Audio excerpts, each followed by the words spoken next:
एक समर्थ व्यक्ति के पीछे कई समर्थ साथी भी होते हैं। अकेला कोई कुछ भी प्राप्त नहीं कर सकता। आज से हम सहयोग की शक्ति द्वारा और अधिक सफल हो सकते हैं। आज की इसी प्रेरणामयी लाइन के साथ मैं राजेश करंट अफेयर के 15 मार्च 2024 के सेशन में आप सभी का स्वागत करता हूं। साथियों, शुरुआत करते हैं हेडलाइन से। राष्ट्रपति को 18,626 पन्नों की one nation one election report सौंपी गई। भोपाल में देश के सबसे ऊंचे मौसम टावर का इनॉग्रेशन किया गया। उत्तराखंड में यूसीसी बिल को मंजूरी दी गई। देश के पहले फ्यूचर लैब सेंटर का उद्घाटन हुआ। मॉरिशस में राष्ट्रपति द्रौपदी मुर्मू को डॉक्टरेट की उपाधि से सम्मानित किया गया। विस्तार पूर्वक देखते हैं पहली खबर को। पूर्व राष्ट्रपति कोविंद की कमेटी ने राष्ट्रपति को रिपोर्ट सौंपी है वन नेशन वन इलेक्शन पर। यह रिपोर्ट 2 सितंबर 2023 को पैनल के गठन के बाद से हितधारकों, एक्सपर्ट्स, परामर्श और 191 दिन के रिसर्च का नतीजा है। 14 मार्च को वन नेशन वन इलेक्शन पर विचार के लिए बनाई गई पूर्व राष्ट्रपति रामनाथ कोविंद की अध्यक्षता वाली कमेटी ने राष्ट्रपति द्रौपदी मुर्मू को अपनी रिपोर्ट सौंपी है। यह रिपोर्ट 18,626 पन्नों की है। इस रिपोर्ट में क्या क्या है देखते हैं। एक देश एक चुनाव पर 47 राजनीतिक दलों में से 32 ने पक्ष में और 15 ने विपक्ष में मत रखा है।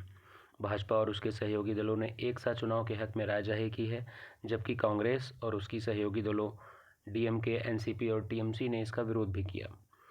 पूर्व राष्ट्रपति रामनाथ कोविंद, गृह मंत्री अमित शाह और पूर्व सांसद गुलाम नबी आज़ाद समेत 8 सदस्य इस समिति में शामिल थे। केंद्रीय कानून मंत्री अर्जुन राम मेघवाल कमेटी के स्पेशल मेंबर बनाए गए। वन नेशन वन इलेक्शन का मतलब है कि पूरे देश में एक साथ ही लोकसभा और विधानसभा चुनाव को संपन्न कराना। राष्ट्रपति ने यूसीसी यानी कि समान नागरिक संहिता bill, uniform civil code bill को मंजूरी दे दी है। इसके साथ ही यूनिफॉर्म सिविल कोड लागू करने वाला उत्तराखंड देश का पहला राज्य बन गया है। बहुत ही महत्वपूर्ण है परीक्षा की दृष्टि से। मुख्यमंत्री पुष्कर सिंह धामी राष्ट्रपति से मिलते हुए तस्वीर में। उत्तराखंड विधानसभा में 7 फरवरी को यूनिफॉर्म सिविल कोड बिल ध्वनिमत से पारित हो गया। तो 7 फरवरी की तारीख में उत्तराखंड पहला भारत का ऐसा राज्य हो गया जहां की यूनिफॉर्म सिविल कोड बिल यानी कि समान नागरिक संहिता बिल पारित हो गया है। अब इसमें क्या क्या मुख्य बातें हैं। इस बिल के कानून बनते ही उत्तराखंड में लिव इन रिलेशनशिप में रह रहे लोगों को रजिस्ट्रेशन कराना जरूरी हो गया। रजिस्ट्रेशन नहीं कराने पर 6 महीने तक की सज़ा का प्रावधान है। इसके अलावा पति या पत्नी के जीवित रहते हुए दूसरी शादी भी गैर कानूनी मानी जाएगी। उत्तराखंड की जनजातियों पर यह कानून लागू नहीं होगा। राज्य में थारू, बोक्सा, राजी, भोटिया और जौनसारी ये मुख्य जनजातियां हैं।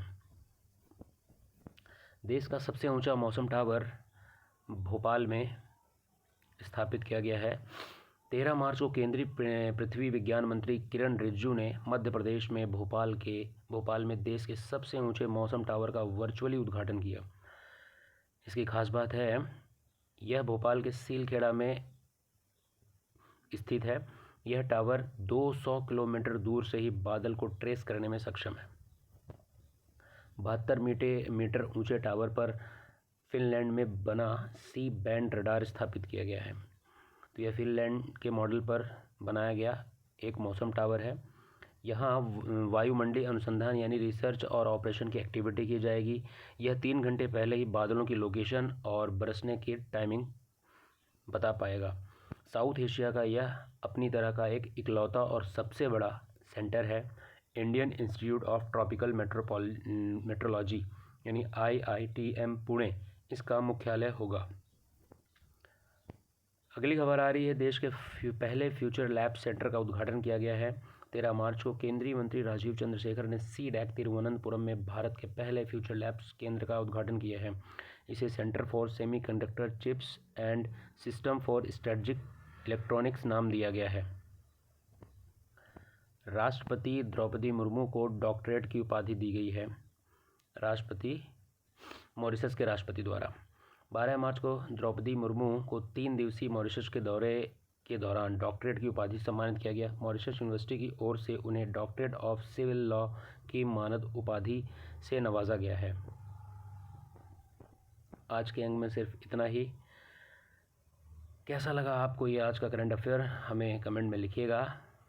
चैनल को सब्सक्राइब करें, लाइक करें और अपने दोस्तों और सहपाठियों से साझा करें। धन्यवाद।